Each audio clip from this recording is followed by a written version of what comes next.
5:41 on Friday evening, your mother took your son's red overnight bag from your hand. She had watched your children almost every Friday for 6 years. You thought she was carrying it inside. Instead, she walked down the steps, opened the rear door of your car, and placed the bag back on the seat. "Not tonight," she said. Your daughter stood on the porch holding her pillow. "Did we do something?" Your mother turned immediately. "No, you didn't do anything." Through the open front door, you could see 5 places at the dinner table. The chicken you liked was on the counter. The children's cookies were cooling beside the stove. You had thought she was inviting the children for another sleepover. She had thought you were coming to dinner too. Your mother was not too tired to have them. She was not refusing her grandchildren. She was refusing a pattern your family had stopped noticing. How had the woman who always said yes reached the point where she put the bag back?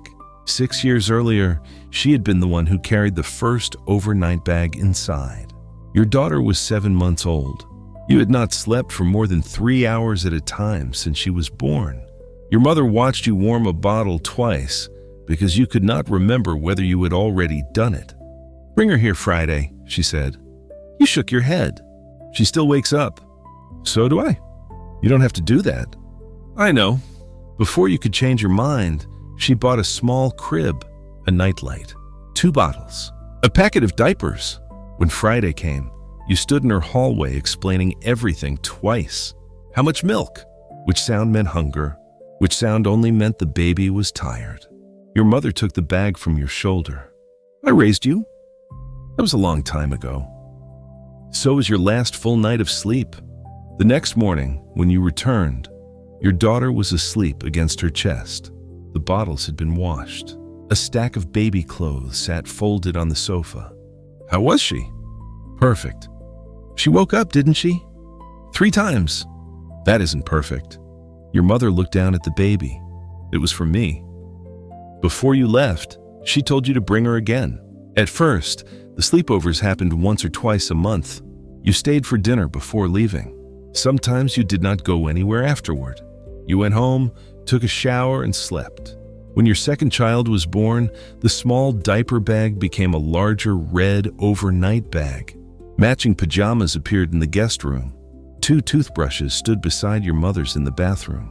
The children began calling Friday Grandma Night. Your mother loved those nights.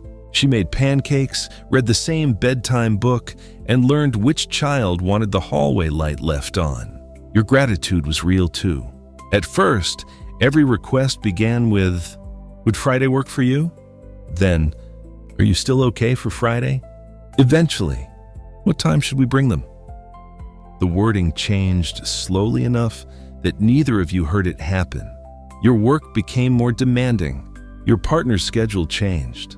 Friday became the place where errands, dinners, and unfinished conversations were moved because someone dependable had already made room.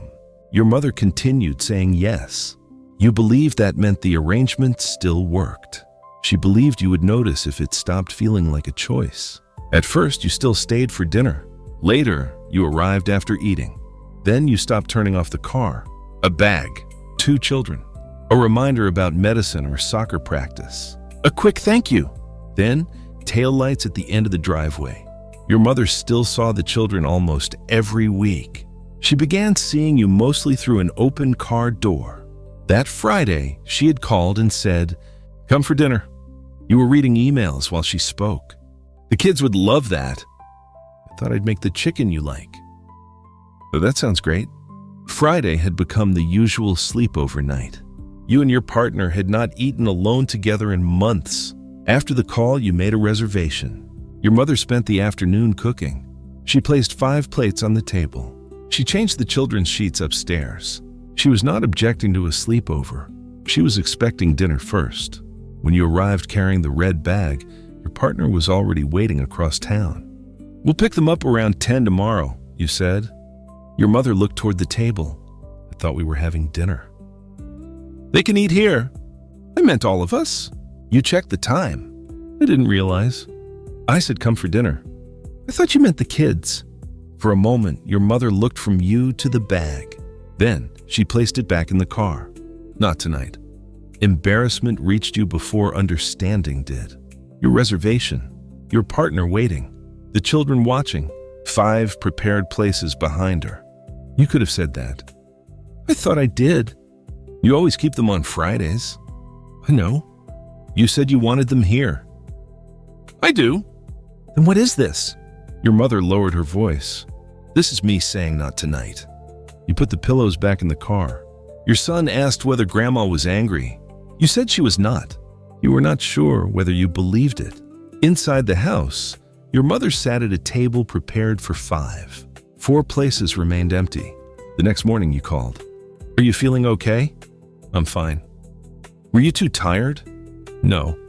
Then what happened? I asked you to dinner? I misunderstood. You did. The silence irritated you. You wanted a problem you could solve. If this is about money, we can pay you. Your mother's voice changed. I didn't ask to be paid. I know. I just don't want you to feel taken for granted. So now I'm an employee? That isn't what I meant. You tried another answer. We can do every other Friday. You're still talking about Fridays.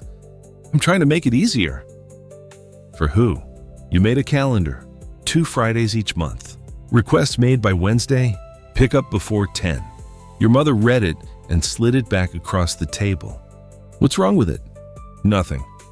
Then why won't you agree? Because you made a better babysitting schedule. You looked at the paper. You had changed the logistics.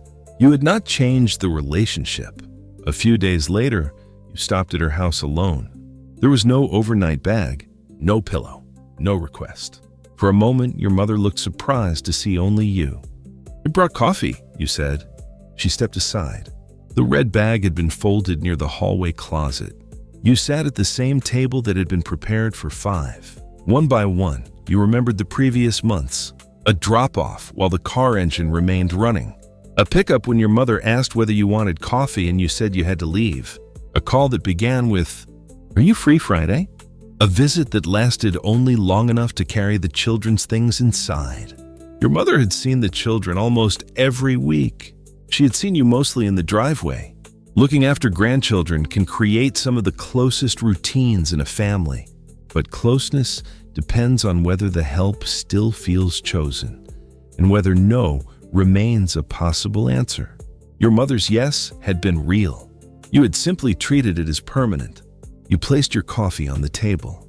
Do you want fewer nights with the kids? No. The answer came quickly. Then what am I missing? Your mother looked toward the folded bag. I love having them here. I know. No. She looked at you. You know I'm useful. The sentence stayed between you. That isn't fair, you said. We don't only come here when we need something. Your mother did not argue. She looked toward the coffee you had brought, then toward the driveway. You remembered the mornings when she had offered you a cup and you had kept one hand on the car door. The dinners you had promised to arrange later. The calls that began with, "Are you free Friday?" You had visited, but most of those visits had arrived carrying a request. Your mother reached toward the folded overnight bag and smoothed its handle. I don't want them to stop coming. Then what do you want? Just miss the times you came in too. She wasn't asking to be needed less. She was asking to still have a place in your life when no one needed anything. Frequent childcare was not automatically the problem. Your mother loved those nights, and you had real reasons to depend on her. The problem was that neither of you had checked whether the arrangement still belonged to her. You turned the calendar over. Which Fridays do you actually want? Your mother thought for a moment. Not every Friday. How often? Twice a month, usually. Usually? Want to be allowed to change my mind. You are? I want you to mean that when I say no. You nodded. How much notice? Asked by Tuesday. You wrote it on the blank side of the paper.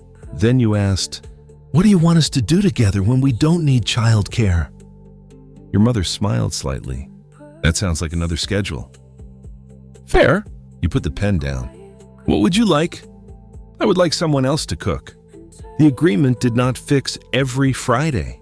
One Wednesday, you asked whether she could keep the children before remembering that it was not one of the nights she had chosen. Your mother said no. The children were disappointed. You changed your plans. No one asked her to defend the answer. Another Friday, she had agreed to keep them and called that afternoon. I changed my mind. For a second, the old irritation returned. You had already made plans. Then you said, okay, some Fridays stayed empty. That was not distance. It was room for her, yes, to belong to her again. At 5:41 the following Friday, your mother opened the door. The children were standing on the porch. So were you. You were holding dinner. No one was carrying an overnight bag.